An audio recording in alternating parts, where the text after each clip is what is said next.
오늘 새벽 함께 묵상할 말씀은 시편 118편입니다. 구약성경 889쪽입니다.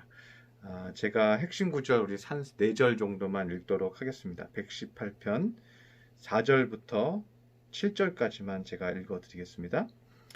이제 여호와를 경외하는 자는 말하기를 그의 인자하심이 영원하다 할지로다. 내가 고통 중에 여호와께 부르짖었더니 여호와께서 응답하시고 나를 넓은 곳에 세우셨도다. 여호와는 내 편이시라. 내가 두려워하지 아니하리니 사람이 내게 어찌할까.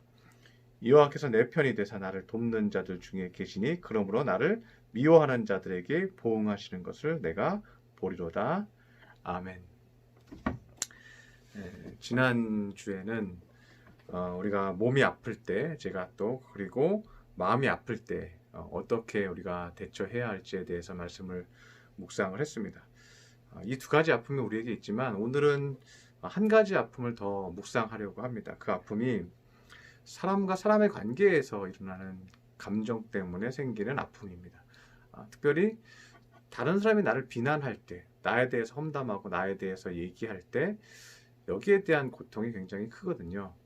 그런데 우리 인생에서는요, 내가 의도치 않게 내가 비난받는 환경과 상황들이 생길 때가 있습니다. 그리고 내가 의도치 않게 내가 험담을 받는 그러한 시기가 나한테 오는 경우에도 있고요.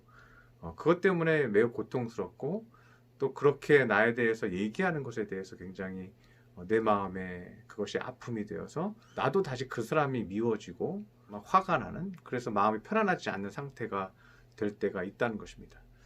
그래서 과거에는 탤런트들이 어떤 악플이 달리거나 그러면은 고통을 받다가 악플러들에 의해서 극단적인 선택을 하는 경우까지 있었죠.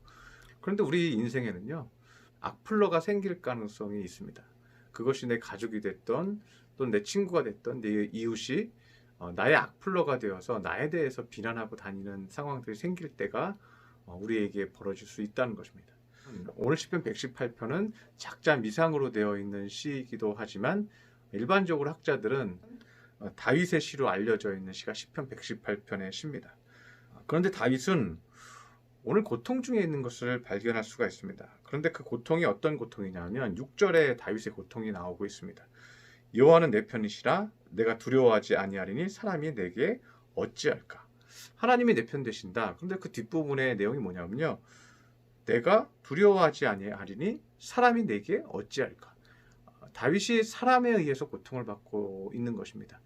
다윗이 우리아의 아내 밧세바를 범하면서 많은 고통에 빠졌죠. 그리고 그의 죄에 대해서 그가 인정하고 회개를 했죠. 그럼에도 불구하고 그 아들이 죽는 고통을 다윗은 경험을 했습니다. 그러나 그 이후에도요, 그 일로 인해서 다윗을 비난하고 다윗을 공격하는 사람들이 많이 있었습니다. 그리고 다윗은 회개했음에도 불구하고 거기에 대한 말들이, 그 험담이 사라지지 않았던 것을 우리는 잘 알고 있습니다. 그래서 18절에 보면요, 여호와께서 나를 심히 경책하였어도 죽음에 넘기지는 않았다고 고백하고 있습니다. 다윗이 그 일로 인해서요, 하나님 앞에 심히 경책을 받았다. 그리고 회개하고 용서를 구하고, 물론 아내에게도 얘기했겠죠. 내가 당신의 남편을 최전방에 보내고 당신을 취한 것이 죄라고 얘기했겠죠. 물론 성경에 나오는 구절들은 아니지만 다윗은 어떻게든 여기에서 벗어나고 싶었던 것을 시편 118편에서 표현하고 있다는 것입니다. 그래서 11절에 그가 뭐라고 고백을 하냐 하면 내가 여호와의 이름으로 그들을 끊으리로다 라고 말합니다. 12절에서도 반복해서 내가 끊으리로다 라고 말합니다. 내가 더 이상 그들이 험담하고 비난하는 것에 대해서 내가 내 마음에서 이제는 끊고 싶다. 내가 더 이상 죄책감에 시달리고 싶지 않다. 내가 주님 앞에 경책을 받았고 회개했고 내가 어떻게든 그 괴로움을 당했다. 그리고 이제는 내 마음이 바뀌고 기뻐했으면 좋겠다. 그래서 그들을 내가 이제 끊으리로다 라고 얘기합니다. 그리고 19절에 내게 의의 문들을 열지어다. 내가 그리로 들어가서 여호와께 감사하리로다 라고 얘기합니다. 그래서 우리가 중요한 것은 우리가 주변에 험담이나 비난이 있을 때 그것을 끊는 것이 필요하다는 것을 말씀하고 있는 것입니다. 우리가 온전히 주님 앞에 혹시라도 지은 죄가 있다면, 비난받을 만한 일을 했다면 주님 용서하여 주옵소서, 내가 허물이 많습니다라고 주님 앞에 회개하고 기도했다면 그 이후에 나오는 끊임없는 허물과 끊임없는 공격이 있다면 우리는 그것을 끊어야 한다는 거예요. 그리고 하나님 앞에 온전히 주님께서 주시는 그 의의 문으로 들어가야 한다는 것이죠. 그래서 다윗은 5절에 이렇게 얘기합니다. 내가 고통 중에 여호와께 부르짖었더니 여호와께서 응답하시고 나를 넓은 곳에 세우셨다고 말합니다. 현대인의 성경에서는 내가 고통 가운데서 여호와께 부르짖었더니 그가 나에게 응답하시고 나를 자유롭게 하셨다고 말하고 있습니다. 영어 성경에도 NIV 성경에도 마찬가지예요. He answered by setting me free 이렇게 되어 있습니다. 우리 개역개 중에서는 넓은 곳에 나를 두셨다고 말하고 있는데요. 영어 성경과 현대인의 성경에서는요. 나를 자유롭게 하셨다. 나를 프리하게 하셨다. setting me free 이렇게 얘기하고 있다는 거예요. 나를 자유롭게 다시 세팅했다. 이렇게 얘기하는 거죠.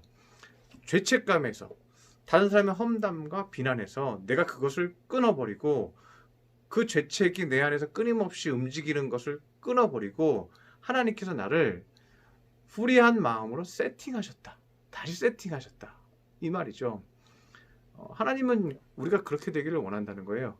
우리의 허물과 연약함이 있어서 실수한 것들이 많이 있지만요. 주님 앞에 온전히 회개하였다면 또 우리가 그 사람에게 어느 정도 미안한 마음과 감정들을 표현했다면요. 그러면 하나님께서 우리를 다시 세팅해 주셔서 우리 마음에 기쁨을 주시고 우리에게 다시 앞으로 나아갈 수 있는 하나님의 일꾼으로서의 삶을 살 수가 있다는 것입니다. 주님은 이 땅에서 사역하실 때요. 많은 죄인들의 삶을 다시 세팅하셨어요. 자유함으로 세팅하셨어요. 가늠한 여인도 마찬가지고요. 38년 된 안진뱅이도 마찬가지고요. 맹인도 마찬가지고 베드로나 제자들의 삶도 마찬가지예요. 하나님은 그들의 죄에서 자유함을 얻고 앞을 향해 달려갈 수 있도록 우리 마음을 새롭게 세팅하시기를 원하신다는 것입니다.